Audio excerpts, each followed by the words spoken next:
नमस्कार। आज हम बात करेंगे भारतीय राष्ट्रीय कांग्रेस के उस शानदार सफर की जिसने भारत की कहानी को हमेशा के लिए बदल दिया।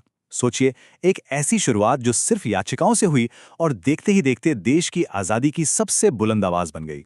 चलिए इस पूरी कहानी को जरा नजदीक से समझते हैं। तो सवाल यह है कि आखिर ऐसा क्या हुआ? कैसे सिर्फ 72 लोगों की एक छोटी सी मीटिंग पूरे देश की आज़ादी की लड़ाई का सेंटर पॉइंट बन गई? चलिए इस दिलचस्प कहानी के पन्ने पलटते हैं। तो चलिए सीधे चलते हैं कहानी की शुरुआत में। साल था 1885 और भारत के इतिहास में एक नया अध्याय शुरू होने वाला था। देखिए, यहाँ एक मज़ेदार बात है। इस महान भारतीय संगठन की नींव किसी भारतीय ने नहीं, बल्कि एक अंग्रेज ने रखी थी, एक retired British officer A.O. Hume. और किस्मत का खेल देखिए, पहली मीटिंग पुणे में होनी थी, लेकिन शहर में हैजा फैल गया, तो ऐन मौके पर इसे बॉम्बे शिफ्ट करना पड़ा। जरा सोचिए, आज जो इतनी बड़ी पॉलिटिकल पार्टी है, उसकी पहली मीटिंग में अध्यक्ष W.C. बनर्जी के साथ सिर्फ 72 लोग मौजूद थे। कितनी छोटी और सादी शुरुआत थी, है ना? लेकिन यही वो शुरुआत थी जो आगे चलकर इतिहास बनाने वाली थी। कांग्रेस सिर्फ एक राजनीतिक मंच नहीं थी, वो समाज में भी बदलाव ला रही थी। वो पुरानी सोच और बंधनों को तोड़ रही थी। चलिए देखते हैं कैसे इसके नेताओं ने कुछ ऐसी मिसालें पेश की जो पहले कभी नहीं हुई थीं। कांग्रेस ने शुरू से ही सबको साथ लेकर चलने का पैगाम दिया। देखिए, 1887 में बदरुद्दीन तैयब जी पहले मुस्लिम अध्यक्ष बने। ठीक अगले ही साल 1888 में जॉर्ज यूल को अध्यक्ष बनाया गया, जो एक विदेशी थे। और बात यहीं नहीं रुकी। 1917 में एनी बेसेंट पहली महिला अध्यक्ष बनी और 1925 में सरोजिनी नायडू पहली भारतीय महिला अध्यक्ष। ये उस जमाने के हिसाब से बहुत ही क्रांतिकारी कदम थे। अब कहानी एक ऐसे मोड़ पर आती है जहां से भारत की एक राष्ट्रीय पहचान बननी शुरू हुई।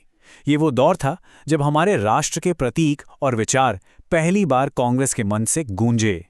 साल था 1896 और जगह थी कलकत्ता। यहीं पर वो हुआ जो इतिहास बन गया। कांग्रेस के मंच से पहली बार वंदे मातरम गाया गया और ये गीत देखते ही देखते आज़ादी के लड़ाई का सबसे बड़ा तराना बन गया।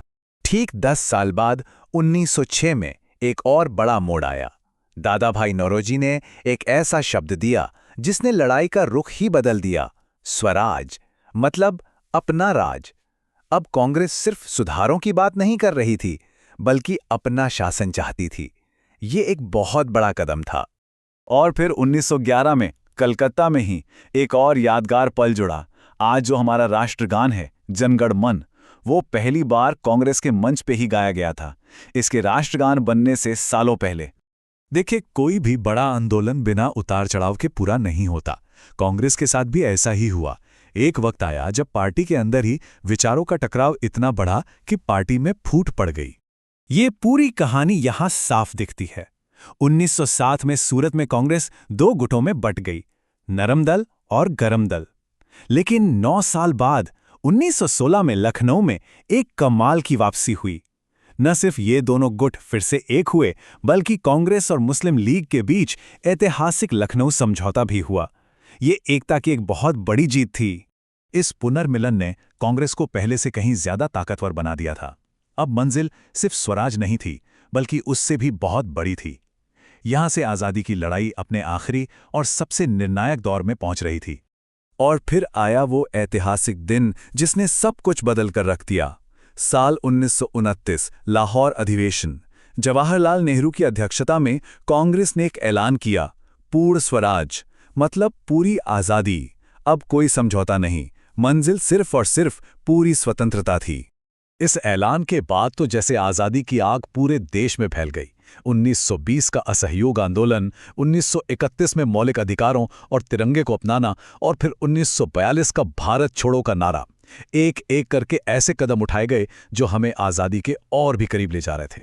और 1942 में बॉम्बे में महात्मा गांधी ने वो शब्द कहे जो हमेशा के लिए अमर हो गए, करो या मरो। ये सिर्फ एक नारा नहीं था, ये एक ऐलान था कि अब पीछे हटने का कोई रास्ता नहीं बचा है।